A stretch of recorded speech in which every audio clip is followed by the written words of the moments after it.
First ever factory outlet Mukta Jewelries Chandanagar branch lo inaugural offer flat 20% off on VAT. నమస్కారం సురేష్ బాబు గారు. కీర్తి గారు నమస్కారం అండి. సో మే నెలలో వృషభ రాశి వారికి ఎలా ఉంటుందో తెలియజేస్తారా? వృషభ రాశి వాళ్ళు కొంచెం జాబ్ లో ఇబ్బంది పడుతూ ఉన్నారండి ఎక్కువ మంది. ఇప్పుడు ప్రెజెంట్ లాస్ట్ మంత్ చాలా పడ్డారు చాలా మంది, ఎందుకంటే 12th హౌస్ లో సూర్యుడు ఉండటం వల్ల. బట్ ఈ మంత్ 15th నుంచి అంటే మే 15th నుంచి అంటే ఫస్ట్ 2 weeks అగైన్ వాళ్ళకి జాబ్ రిలేటెడ్ ప్రాబ్లమ్ చాలా మంది కొన్ని కాల్స్ కూడా వచ్చినాయి అనమాట.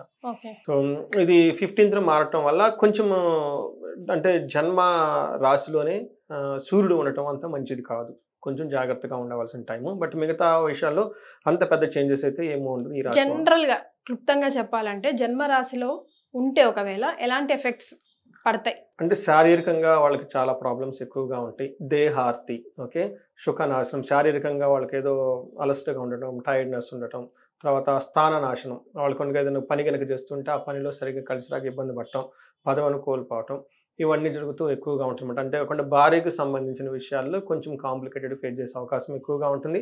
అయితే ఇది కూడా మాసం అంతా ఉండదండి. 15th నుంచి ఫస్ట్ 10 days అంటే సూర్యుడు ఎంటర్ అయిన ఫస్ట్ 10 days ఎఫెక్ట్ ఎక్కువ ఉంటుందండి ఏ రాశిలో. అంటే కొన్ని ప్లానెట్స్ వెళ్ళిపోయేటప్పుడు ఇబ్బందులు ఎక్కువ పడతాయి, కొన్ని ప్లానెట్స్ ఆ రాశిలో ఎంటర్ అయినప్పుడు ఇబ్బంది పెడుతుంటాయి, కొన్ని రాశులు ఎప్పుడు బాగానే ఉంటే సామాన్యంగా ఉంటాయి అనమాట. ఈ ప్రకారంగా కనుక చూసుకుంటే సూర్యుడు యొక్క ప్రభావం ఫస్ట్ 10 days ఉంటుంది. అది కూడా మే 15th నుంచి 25th వరకు మనం ఇప్పుడు చెప్పుకోవే ప్రాబ్లమ్స్ వీళ్ళకి ఎక్కువగా ఉంటాయి. ఓకే, సో ఏ నక్షత్రాలు ఏ లెటర్స్ వాళ్ళు వృషభ రాశి కిందకి వస్తుంది? ఇందులో కృతిక 2, 3, 4 పాదాలు, రోహిణి 1, 2, 3, 4 పాదాలు, మృగశిర 1, 2 పాదాలంతా మనకి వృషభ రాశిలో ఉంటారు. మనకి గోచారం రీత్యా కనుక చూసుకుంటే బాగా ఉన్న రాశులు ఇది ఒక రాశి. ఈ సంవత్సరం మనకి రీసెంట్ గా రాశి ఫలాలు కూడా చెప్పుకున్నాము, విశ్వవశనామ సంవత్సరం చెప్పుకున్నాం. కాబట్టి ఇందులో వీళ్ళకి వన్ ఆఫ్ ది బెస్ట్ రాశి వృషభ రాశి వాళ్ళకి. సూపర్. అయితే లాస్ట్ మంత్ నాకు కొన్ని ఫోన్లు వచ్చినాయి, బాగుందన్నారు, ఎండ్ జాబ్లు కూడా పోయినాయి. అంటే సూర్యుడిని కూడా మనం ఇంపార్టెంట్ గా కన్సన్ట్రేషన్ చేసుకోవాలి. ఎందుకంటే సూర్యుడు అది మనకి ఇయర్లీ ఫలితం, ఇది మనకి మంత్లీ కొన్ని ప్రాబ్లమ్స్ అప్స్ అండ్ డౌన్స్ ఉంటాయి. కాబట్టి అందుకని మంత్లీ ఫలాలు కూడా చాలా చాలా ఇంపార్టెంట్ చూసుకోవటం. ఇందులో మనకి వృషభ రాశి కనుక చూసుకున్నాం అనుకోండి, ఇందులో గ్రహ స్థితిని బట్టి చూస్తే సూర్యుడు వీళ్ళకి వృషభ రాశిలోనే ఉన్నారు. లెటర్స్ కనుక చూసుకుంటే వీళ్ళకి ఈ, ఉ, ఏ, ఓ, వా, వి, వు, వే, ఓ అన్న అక్షరాలంతా కూడా మనకి వృషభ రాశి. గ్రహ స్థితి కనుక చూసుకుంటే ఎక్కువ చేంజెస్ ఏం లేవండి, ఒక్క సూర్యుడు మాత్రమే ఇలా రాశిలోకి ఎంటర్ అవుతున్నారు. మిగతా గ్రహాలని యాజ్ ఇట్ ఈజ్ గా లాస్ట్ టైం చెప్పుకునే విధంగా శుక్రుడు, కుజుడు వచ్చేటప్పటికి బుధుడు మేషరాశిలోకి ప్రవేశిస్తూ ఉన్నారు, శుక్రుడు మీనరాశిలో ఉన్నాడు, కుజుడు కర్కాటక రాశిలో ఉన్నారు అనమాట. బేసికల్గా మనం చెప్పుకుంటే శుక్రుడు కుజుడికి డిఫరెన్స్ ఏమి లేదు, ఓన్లీ సూర్యుడు బుధుడు మాత్రమే చేంజెస్ ఉన్నాయి అనమాట. ఈ చేంజెస్ వీళ్ళకి ఎలా ఉందో చూద్దాం. వీళ్ళకి జనరల్ గా ఒక తటస్థంగా ఒక నార్మల్ గా వెళ్ళిపోయామంతా మనం చెప్పుకోవాలి. పెద్ద అప్స్ అండ్ డౌన్స్ పెద్ద అప్స్ ఏముండవు, అలాగే డౌన్స్ కూడా ఏముండవు.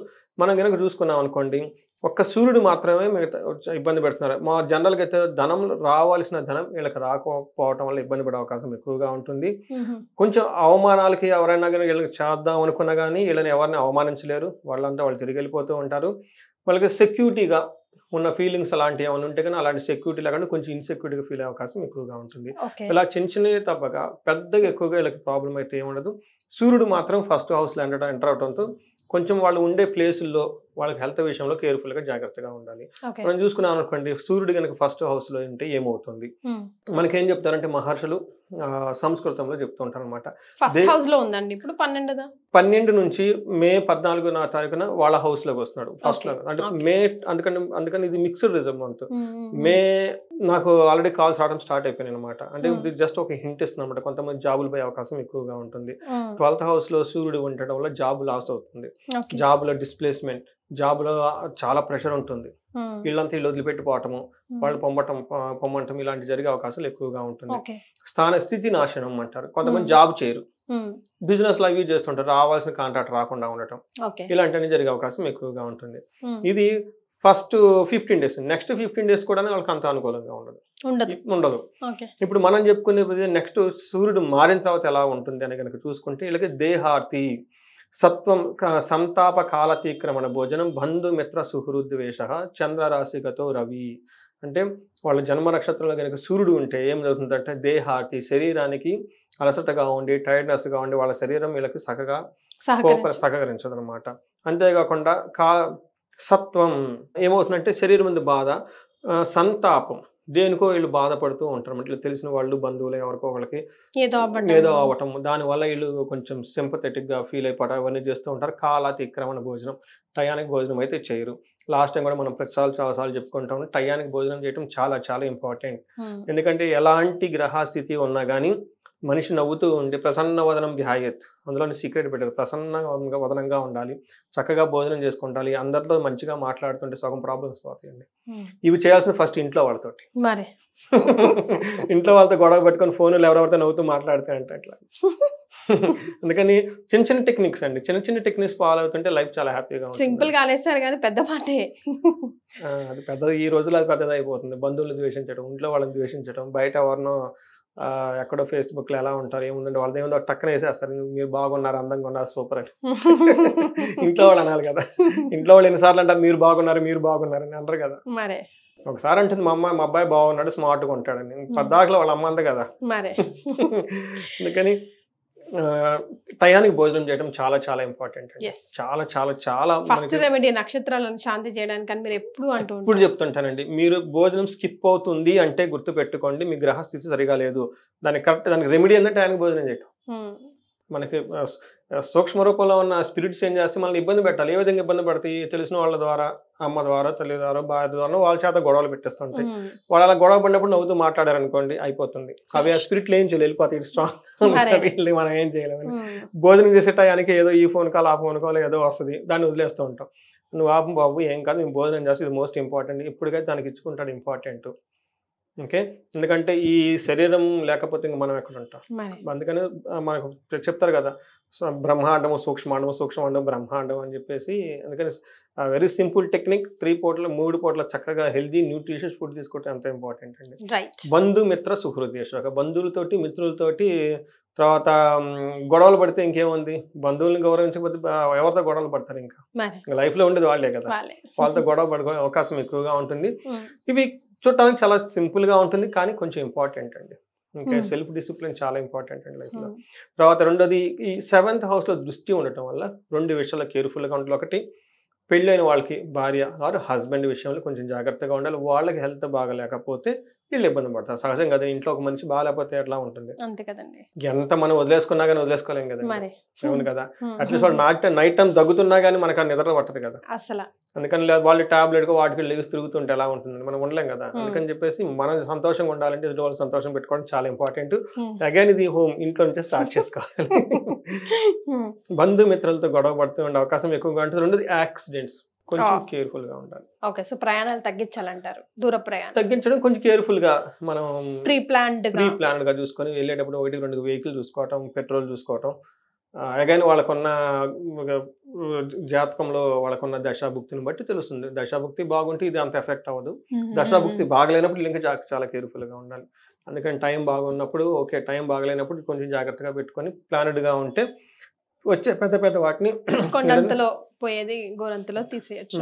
వీళ్ళకి అగైన్ కుజుడు ధనలాభం రావాలి, కానీ అనుకున్నంత ధనలాభం రాకపోయే అవకాశం ఎక్కువగా ఉంది. కుజుడు వీళ్ళకి 3వ ఇంట్లో ఉండటం వల్ల, 6th హౌస్ లో చూడటం వల్ల కుజుడు వీళ్ళకి ఒక మంచి పొజిషన్ లో ఉన్నారు. ఏ ప్రకారంగా చూసుకున్నా ఒక్క విషయంలోనే కేర్ఫుల్ గా ఉండాలి. 3వ ఇంట్లో ఉండటం వల్ల ధనలాభం కలుగుతుంది కుజుడు. తర్వాత బంగారం వస్తువులు కొనే అవకాశం ఎక్కువగా ఉంటుంది. వృషభ రాశి వాళ్ళు ఎవరున్నా కానీ మనకి ఈ చూసి ముందు కామెంట్ పెట్టండి, బంగారం కొన్నారా లేదా.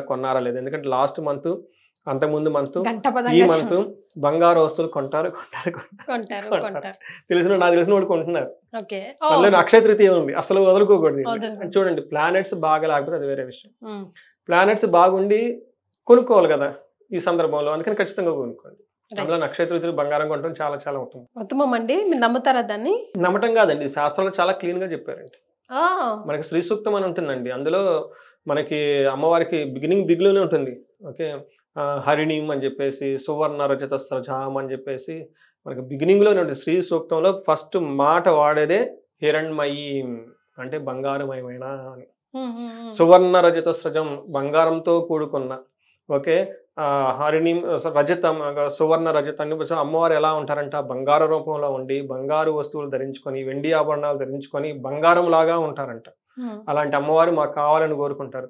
అంటే మన విష్ణుమూర్తిని కూడా హిరణ్య గర్భుడు అంటారు. హిరణ్యం అంటే బంగారం, అంటే విష్ణుమూర్తి కడుపులో అలాంటి బంగారం ఉంటుందంట. అందుకని చెప్పి లక్ష్మి మనకు రావాలన్నా అంతే కదండి, మనకి బంగారంకి నథింగ్ బట్ లక్ష్మి కదా. లక్ష్మి కరెక్టే. అయితే అక్షయ తృతీయ మీద ఎలాబరేట్ ఎపిసోడ్ మనం ఒక డిఫరెంట్ గా చేద్దామండి. డీటెయిల్ గా మాట్లాడుకుందాం. చాలా మందికి నెట్ లో వాటిలో ఇట్లా రాంగ్ పర్సెప్షన్ కూడా ఉంది. ఇది కలికాలంలో గోల్డ్ మీద మనం ఆల్రెడీ కలికాలంలో ఇంక మళ్ళీ ఏంటి మరి మనకు వేరే కాలంలో లేవు కదా, వేరే కాలం లేకుంటే అయ్యో పెట్టుకోకూడదు అనుకోవచ్చు. అందుకని మనం బంగారం కొనం, బంగారం మీద లక్ష్మీదేవి బొమ్మను కొంటాం అంటే లక్ష్మీ కొనుక్కుంటాం అంతే కదా. వడ్రానం కొనుక్కుంటాం, సింపుల్ బంగారం ఉండదు కదండి బెల్ట్, దాని మీద లక్ష్మీదేవి బొమ్మ ఏముంటాయి కదా కొనుక్కుంటాం అనమాట. అందుకని ఇవన్నీ రాంగ్ కాన్సెప్షన్స్ అండి. అసలు అక్షయ తృతీయ రోజు బంగారం కొనాలా కొనకూడదా, ఎందుకు కొనాలి, కొంటే ఎప్పుడు కొనాలి, ఎలా పెట్టుకోవాలి, దాని ఉపయోగం ఏంటి, ఇవన్నీ మనం ఒక వీడియో చేద్దాం. 2 వీడియోలు చేయొచ్చు. 2 వీడియోలు చేద్దాం. బంగారమే కాకుండా అసలు అక్షయ తృతీయ ఆ రోజుకి ఒక విశిష్టత ఉందండి. ఓకే, ఆ విశిష్టత కూడా తెలుసు. ఇది ఒక ఆస్పెక్ట్ బంగారము. ఇది కాకుండా ఆ రోజుకే ఒక ముఖ్యమైన విశేషం ఉంది, చాలా ముఖ్యమైన, చాలా చాలా ఉత్తమం. అందుకని ఈ రాశి వాళ్ళకి లాస్ట్ 2 months లేదంటే ఈ మంత్ మీరు ఖచ్చితంగా బంగారం కొని తీరాలి. కామెంట్ చేయండి. కొనకపోయిన ఎందుకు కొనది చెప్పండి, చూద్దాం, ఛాలెంజ్ చేద్దాం. అందుకని అంటే ప్లానెట్స్ అనుకూలంగా ఉన్నాయండి, ప్లానెట్స్ అనుకూలంగా ఉంది, ఖచ్చితంగా కొంటారు. డిసిషన్ తీసుకోండి. అక్షయ తృతీయకి మిస్ కాకుండా గోల్డ్ కొనండి. అట్లీస్ట్ చిన్న ఉంగరం అన్నా కొని పెట్టుకోండి ఇంట్లో. ఓకే, కలిసి వస్తుంది అంటారు. ఖచ్చితంగా అండి. రైట్, ఓకే, మీరు కమెంట్ చేయండి, మనం కంటిన్యూ చేద్దాం. తర్వాత వీళ్ళకి 6th house లో ఉండటం కూడా కీర్తి ప్రతిష్టలు బాగుంటాయి, పుణ్య కార్యాలు చేస్తారు, నూతన వస్తు సేకరణ, ఖచ్చితంగా వీళ్ళైతే బంగారం కొనేస్తారు. 10th house లో దృష్టి ఉండటం వల్ల కొంచెం ప్రొఫెషనల్ మ్యాటర్స్ లో ఇబ్బంది పడే ఫేస్ చేసే ఉంటుంది. ప్రొఫెషనల్ ఉద్యోగంలో ఎలా ఉంటుందంటే కొంచెం టెన్షన్గా అటు ఇటు తిరగటం, అప్పటిదాకా చక్కగా హ్యాపీగా పని చేసుకుంటున్న వాళ్ళు సడన్గా వాళ్ళ బాస్ రావటం, కొత్త ప్రాజెక్ట్ రావటం, అది తిరగటం ఎక్కువగా ఉంటుంది. కొంచెం అన్కంఫర్టబుల్గా ఉండేది. ప్రొఫెషనల్ మ్యాటర్లో శత్రుత్వం కూడా పెరిగే అవకాశం ఎక్కువగా ఉంటుంది, కొంచెం జాగ్రత్తగా ఉండాలి. వృషభ రాశి వాళ్ళు లాస్ట్ మంత్ నాకు 2-3 కాల్స్ వచ్చాయి. అది వాళ్ళకి కుజుడు ఉండటం అయితేనేమి, ఇప్పుడు దాంతోపాటు శివుడు కూడా రావటం అయితేనేమి, కొంచెం కాషన్ ఎవరైతే ఉన్నారో చూస్తున్నారో వాళ్ళకి కొంచెం పేషెన్సీగా ఉండండి. ఎందుకంటే ఇప్పుడు ఈ గ్రహం ఇబ్బంది పెడుతుంది, 1 week 10 days ఆ గ్రహం మారిపోతుంది కదా, మళ్ళీ బాగుంటుంది కదా. రైట్, ఎందుకంటే టైం కొంచెం డౌన్ గా ఉంది కాబట్టి కొంచెం పేషెన్స్ గా ఉంటే సరిపోతుంది, బాగుంటుంది. తర్వాత శుక్రుడు వీళ్ళకి అగైన్ చాలా మంచి యోగ్యతను తీసుకొని వస్తున్నారండి. శుక్రుడు వీళ్ళకి 11th house లో ఉన్నారు, 5th house ను చూస్తూ ఉంటారు. ఇక్కడ వచ్చేటప్పటికి పుష్టిం కాంతిం తదా కీర్తిం ఇష్టసిద్ధి కార్యసాధకం క్షీరాన్న భోజనం కుర్యా చక్రై ఏకాదశే ఫలం. అగైన్ శుక్రుడు చాలా యోగ్యతను ఉండటం వల్ల టయానికి భోజనం చేస్తారు, క్షీరాన్నం మంచి మంచి స్వీట్స్ తింటారు, ఇష్టసిద్ధి కార్యం అనుకున్న పనులను జరుగుతూ ఉంటాయి, పుష్టిగా ఉంటారు, కాంతి ఉంటారు, కీర్తిపదంగా ఉంటారు. అగైన్ చూడండి, ఇష్టసిద్ధి కార్యసాధకం. శుక్రుడికి అధిష్టాన దేవత లక్ష్మీదేవి, లక్ష్మీదేవికి సమానం బంగారం. అందుకని వీళ్ళు ఖచ్చితంగా శుక్రుడు అనుకూలంగా ఉండటం వల్ల బంగారు వస్తువులు నగలు కొనే అవకాశం చాలా ఎక్కువగా ఉంది. Don't miss this opportunity. So మరి నక్షత్రాల ప్రకారం ఎలా ఉంటుందండి? నక్షత్రం కృతిక, రోహిణి, మృగశిర 3 నక్షత్రాలు ఇందులో ఉంటాయండి.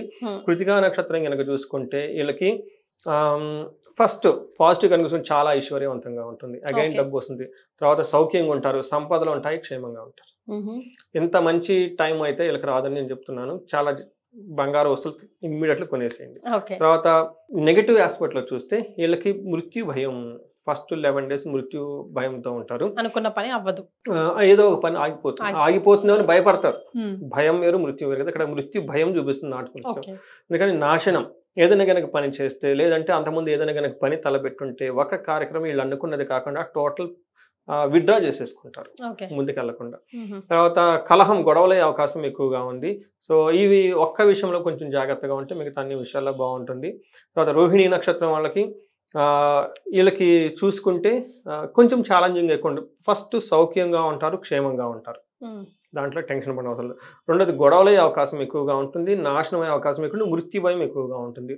నెగిటివ్ ఆస్పెక్ట్లో 3 ఉన్నాయి. ఆ గొడవ ఏదైనా పని ఆగిపోవటము, దాంతో వీళ్ళకి ఇంకా ఏమవుతుందని భయపడుతూ ఉంటారు. తర్వాత మృగశిర నక్షత్రం వాళ్ళకి లాభప్రదంగా ఉంటుంది, వస్త్రలాభం ఉంటుంది, క్షేమంగా ఉంటుంది, సౌఖ్యంగా ఉంటుంది, ఫారిన్ వెళ్ళాలనుకున్న వాళ్ళకి ఖచ్చితంగా అనుకూలంగా ఉంటుంది. బట్ నెగిటివ్ ఎక్కడంటే మృత్యు భయము, కలహము, గొడవలే అవకాశం ఎక్కువగా ఉంది. ఈ రెండింటి విషయాలు జాగ్రత్తగా చూసుకుంటే మృగశిర నక్షత్రం వాళ్ళకి చాలా బాగుంది. అగైన్ కృతికా నక్షత్రం వాళ్ళకి, రోహిణి నక్షత్రం వాళ్ళకి ఈ మంత్ సూర్యుడు ఆ నక్షత్రాల మీద వెళ్తూ ఉన్నాడు, ట్రావెల్ చేస్తూ ఉంటున్నాడు కాబట్టి సూర్యుడు ఆ నక్షత్రంలో ఉంటే వాళ్ళకి మేజర్ ప్రాబ్లం అంటే chest related problems, severe gastritis వచ్చే ప్రాబ్లం ఎక్కువగా ఉంటుంది. సూర్యుడు ఉన్నంత వరకు కొంచెం హార్ట్ పేషెంట్స్ చాలా కేర్ఫుల్గా ఉండాలి. ఎందుకంటే గుండెకి సంబంధించిన కారకత్వం కూడాను మనకి సూర్యుడు రావటం వల్ల మనకి హార్ట్ రిలేటెడ్ పేషెంట్స్ చాలా జాగ్రత్తగా ఉండాలి. అందులో మనకి ఇది వైశాఖ మాసం ఎండ తీవ్రత చాలా ఎక్కువగా ఉంటుంది. వీళ్ళు ఆయిల్ ఫుడ్స్ అవాయిడ్ చేయాలి. తర్వాత ముందు జాగ్రత్తగా చక్కగా వాకింగ్ చేయటం, జాగింగ్ చేయటం, ఫుడ్ కూడాను మనకి జావలో ఇలాంటి తర్వాత ఫ్రూట్ జ్యూసెస్ ఇవన్నీ తీసుకుంటూ ఉంటే ఆ 12 days ఆ 13 days ఎందుకంటే సూర్యుడు ఆ నక్షత్రం మీద వెళ్తున్నప్పుడు వాళ్ళకి ఆ ప్రభావం ఎక్కువగా ఉంటుంది. ఆ డేట్లు చూసుకొని చక్కగా ఉంటే హ్యాపీగా ఉంటుందండి. మనకి క్యాలెండర్లో మనకి చెప్తూ ఉంటారండి, కార్తెలు అంటారు. పుష్య కార్తె, కృతిక కార్తె, రోహిణి కార్తె అంటూ ఉంటారు అన్నమాట. అవి చూసుకుంటే ఎప్పుడైతే కార్తె బిగిన్ అవుతుందో ఆ నక్షత్రం వాళ్ళు కొంచెం జాగ్రత్తగా ఉండాలి. సో ఇప్పుడు మనకి రాబోయేది కృతికా నక్షత్రం. కృతికా కార్తెగా రాబోతుంది. దాని తర్వాత మనకి రోహిణి కార్తె రాబోతుంది. కాబట్టి ఈ కార్తె అంటే సూర్యుడు ట్రావెల్ ఒక నక్షత్రం మీద చేసే టయాన్ని కార్తె అంటారు అనమాట. కత్తెరి అంటారు. కృతికా నక్షత్రంలో ఉండటం ఆ సూర్యుడికి కొన్ని విషయాలు పనులు నిషిద్ధం కూడా అని మనకు చెప్తూ ఉంటారు అనమాట. సో మనకి కేతు వాళ్ళకి కార్యహాని జరిగే అవకాశం ఎక్కువగా ఉంది. రోహిణి నక్షత్రం వాళ్ళకి, మిగతా అంతా బాగుందండి. మరి వీళ్ళకి ఏం రెమెడీస్ సూచిస్తారండి? ఫస్ట్ వీళ్ళకి గొడవలు, కలహం ఎక్కువ చూపిస్తుందండి. ఇవి వాళ్ళ సమస్య తీవ్రతను బట్టి చాలా చక్కగా చూసుకుంటూ ఉండాలి. ఇది కూడా కుజుని వల్ల ఉంది. సింపుల్ గొడవలు అయితే కందుల్ని దానం చేయటం ఒకటి ఫస్ట్. తర్వాత మంగళవారం పూట వినాయకుని గుడికి వెళ్ళటము, లేదంటే మనకి సంకటహార చతుర్థి చేసుకోవటం. అంతేకాకుండా కుజుని సుబ్రహ్మణ్యేశ్వర స్వామికి ఆరాధన చేసుకుంటాం, భుజంగ స్తోత్రం ఇవన్నీ చదువుతుంటే చాలా బాగుంటుంది. దగ్గరలో ఉన్న సుబ్రహ్మణ్యేశ్వర దేవస్థానానికి వెళ్ళటం చాలా చాలా ముఖ్యం అని చెప్పుకోవాలి. వీటితో పాటు ఈ కలహాలు, గొడవలు తీవ్ర స్థాయిలో ఉంటే ఏం చేయాలి? ఇంటెన్స్లో ఉంటే ఓవర్ నైట్ కొట్టుకుని బయటకు వెళ్ళమంటారు, నైట్ అక్కడికి పోతారు. ఇవి ఇలాంటి ఫోన్ కాల్స్ నాకు వచ్చినాయి చాలా ఉన్నాయండి. అప్పుడప్పుడు నాకు ఫోన్ చేస్తారు. సో నేను అప్పుడు కొన్ని రెమెడీస్ చెప్తాను వాళ్ళకి.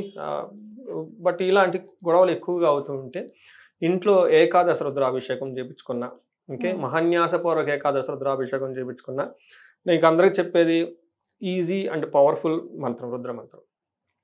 ప్రతి చోట చేస్తారు. మళ్ళీ నాకు ఫోన్లు చేయొద్దు, ఏమని ఈ ఫీజులు ఎంత చెప్తున్నారు అంత చెప్తారని. వాటికి కూడా ఏం చేయాలంటే ఈ రోజుల్లో ఖర్చు అవ్వకుండా ఎలా వస్తుంది? అంతే కదండి. ఇద్దరు వేద బ్రాహ్మణులు రావాలి, పాను బోన ట్రావెల్, వాళ్ళు హాఫ్ డే పోతుంది కదండి. వాళ్ళు నాకు సహజంగా తీసుకుంటారండి. ఆ మెటీరియల్ అంతా ఖర్చు అవుతూ ఉంటుంది కాబట్టి. బట్ ఆ వారం వచ్చే రిజల్ట్ ఫలితం కూడా అంతే ఉంటుందండి. అది అదృష్టం అండి, అందరు చేయలేదు. వాళ్ళ ఇంట్లో ఏకాదశి రుద్రాభిషేకం, మహాన్యాసపూర్వక ఏకాదశి రుద్రాభిషేకం చేసుకోవాలంటే వాళ్ళ ఫ్యామిలీ మెంబర్స్ మొత్తం ఎంత పుణ్యం చేసి ఉండాలి. అందుకని ఇవి చాలా చాలా ఇంపార్టెంట్. లేదు అనుకుంటే అండి మనకి శ్రీశైలంలోనూ లేదంటే మనకి విజయవాడ కనకదుర్గ గుడిలోనూ ఖచ్చితంగా మనకి చండీ హోమం చేస్తారు. చక్కగా అక్కడ వెళ్ళిపోయి చూపించుకుంటే వస్తాం. అది చేయగలిగిన వాళ్ళు ఇంట్లో చేయించుకుంటే చాలా చాలా బెస్ట్. ఎందుకంటే గొడవలు పోతాయి. తర్వాత సౌఖ్యము, సంపదలు అన్నీ చాలా బాగున్నాయి కాబట్టి, సంపదకి వీళ్ళకి ఎలాంటి ప్రాబ్లం లేదు కాబట్టి, ఎవరికైనా స్టిల్ కనుక ఏదైనా కనుక ప్రాబ్లం ఫేస్ చేస్తుంటే వీళ్ళు కుబేర పాశుపతం అని ఉంటుందండి. ఇది ఒక హాఫ్ డే పూజ. ఇది కుబేర పాశుపతం కనుక వాళ్ళు ఇంట్లో చేయించుకుంటే చక్కగా కుబేరుడి దయ వల్ల ఇంట్లో ధనం నిలవ ఉంటుందండి. నష్టద్రవ్య ప్రాప్తి అని ఉంటుందండి. చాలా మంది నాకు ఫోన్ చేసేది, వీళ్ళని నమ్మి డబ్బులు ఇచ్చామండి మాకు తిరిగి రావట్లా. ఇది ఇంకొక ప్రాబ్లం. జాబ్ లేదు అది ఓకే, నమ్ము కష్టపడి కూడబెట్టుకుని డబ్బులు ఇచ్చామండి అవి రావట్లేదని చెప్తారండి. ఈ రకరకాల వింటూ ఉంటామండి. వీళ్ళ దగ్గర డబ్బులు తీసుకుని వీళ్ళని బ్లాక్ మెయిల్ చేసేవాళ్ళు చాలా మంది. ఇవి నాకు ఇంక భలే ఆశ్చర్యం వేస్తుందండి. డబ్బులు తీసుకొని మళ్ళీ వీళ్ళని బ్లాక్ మెయిల్ చేస్తారు. పాపం లేడీస్ చాలా మంది కూడబెట్టుకుంటారు ఇంట్లో. ముఖ్యంగా వచ్చే ప్రాబ్లం ఇది. ఇంట్లో మగవాళ్ళకి తెలియకుండా, పెద్దవాళ్ళకి తెలియకుండా ఇచ్చి ఇరికిపోతూ ఉంటారు. పాపం ఒక ఎక్కడ సత్తెనపల్లి నుంచి అక్కడక్కడ నుంచి చేశారండి నాకు ఫోన్ చేసి, ఏమండి నేను కష్టపడే డబ్బులు ఎప్పటికప్పుడు పిల్లల చదువులకు ఉపయోగపడతాయి అని చెప్పేసి వేరే కూడబెట్టుకుని వేరే వాళ్ళకి ఇచ్చానండి, తీసుకున్నారు, డబ్బులు ఇవ్వటం లేదు, మళ్ళీ అడుగుతుంటే బ్లాక్ మెయిల్ చేస్తున్నారండి నన్ను, మీ ఇంట్లో వాళ్ళకి చెప్తాను, రకరకాలు చెప్తాను అని చెప్పేసి భయపెట్టేస్తున్నారంట. ఈ ఇంటి నాకు చాలా బాధేసిందండి. అందుకని ఇట్లాంటి వాటికి వాళ్ళు ఎవరికో డబ్బులు ఇచ్చారు కాబట్టి ఒక 20,000, 30,000, 40,000 పెట్టి మంచి పూజ ఇంట్లో చేయించుకుంటే అమ్మవారు వాళ్ళ భర్తను బట్టి మీ డబ్బులు మీకు వచ్చేస్తారు. అదే ఎక్కడా గతి లేనప్పుడు శరణాగతి, నారాయణ శరణాగతి అని భాగవతంలో చెప్పారు కాబట్టి ఆ పనులను చేయగలగాలి మీరు. అందుకని ఎవరికైనా కనుక డబ్బులు రాకపోతే నష్టద్రవ్య ప్రాప్తి మనకు ఒక విశేష హోమం ఉంటుంది. శ్రీ సూక్తంలో అమ్మవారి బీజ మంత్రాలు యాడ్ చేసి విశేష హోమం చేసేస్తే శీఘ్రంగా ధనం వచ్చేస్తుంది. సో వృషభ రాశి వారికి ఎలా ఉంటుందో తెలియజేయడంతో పాటుగా వారు ఎలాంటి రెమెడీస్ ఫాలో అవుతే సునాయాసంగా ఈ మంత్ని ఈదేస్తారో చెప్పారు. ధన్యవాదాలండి.